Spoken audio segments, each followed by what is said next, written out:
ইসলামী ছাত্র শিবির নারীদেরকে ফ্রিজিং করে না। ইসলামী ছাত্র শিবির সিগারেট খায় না, ধূমপান করে না, নেশা করে না, কারো ক্ষতি করে না, চাঁদাবাজি করে না, কারো উপরে হামলা করে না।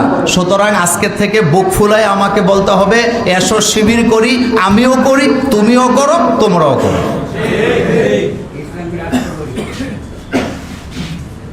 শিবির আমরা কেন করি এ ব্যাপারে অনেক কথা আছে, এটা আমি বলবো না। আমি এই কথাটা প্রথমে আমার কথাটা বললাম। তাকওয়ার অনেকগুলা ব্যাখ্যা আছে। তাকওয়াটা মূলত আমাদের দেশের লোকেরা লেবাসে পোশাকে তালাশ করে, যার কারণে আমরা তাকওয়া খুঁজে পাই না। কিন্তু তাকওয়া মূলত তালাশ করতে হবে মানুষের হৃদয়ে। রাসূল করিম সাল্লাল্লাহু আলাইহি ওয়াসাল্লাম তাকওয়ার কথা বলতে যেয়ে বলেছেন, আত-তাকওয়া হা হুনা, এ তাকওয়াটা এখানে থাকে। আমি আপনাদের কাছে একটা মজার কথা বলি।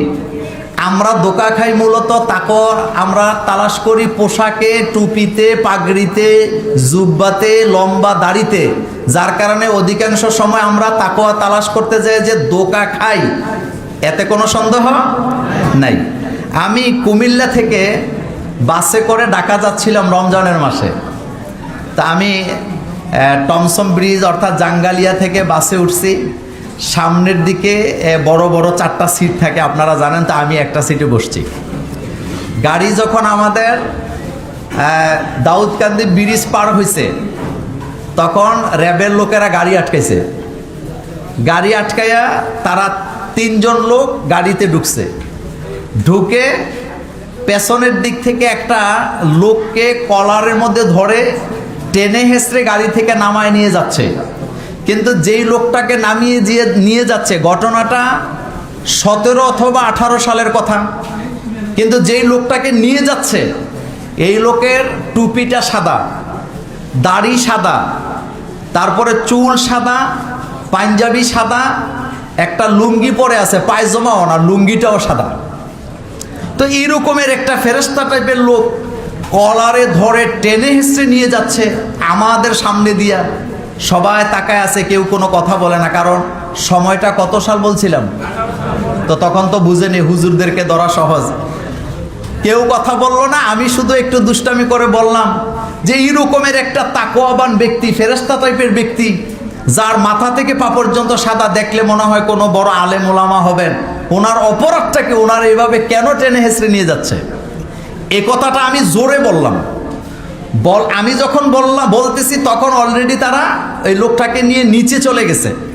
এর মধ্যে একজন র্যাবের সদস্য আবার ওখান থেকে ফেরত আসছে আমার কাছে। আমার কথাটা শোনার পরে ফেরত এসে বললেন, আমাকে এসে বলতেছে, আপনি মোল্লা ভাই না? আমি কে? আমি মোল্লা ভাই। তো বলতেছে, আপনাকে তো শুনি, হ্যাঁ, আপনি যাকে তাকওয়াবান এবং ফেরেশতা টাইপের লোক বললেন, আলেম বললেন, আসলে এই লোকটা আলেমও না, ফেরেশতাও না, তাকওয়াবানও না, সে হলো একটা ইয়াবা ব্যবসায়ী। আচ্ছা, এখন আপনার কাছে আমার প্রশ্ন, তার টুপিটা কি কালারের? চুল, দাড়ি, জুব্বা, পরনের লুঙ্গি, জুতাটাও সাদা ছিল।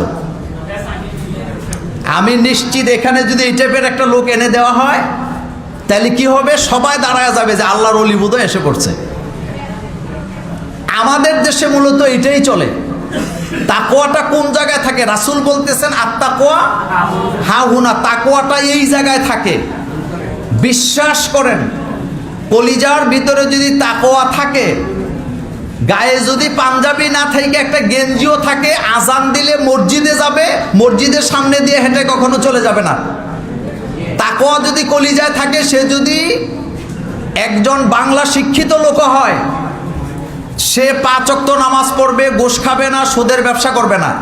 আর তাকওয়া যদি না থাকে, আপনি যদি তাকে মাদ্রাসার সভাপতি বানান, মসজিদের সভাপতি বানান, ওই জায়গায়ও সে সুদের ব্যবসা করবে, ঘুষ খাবে।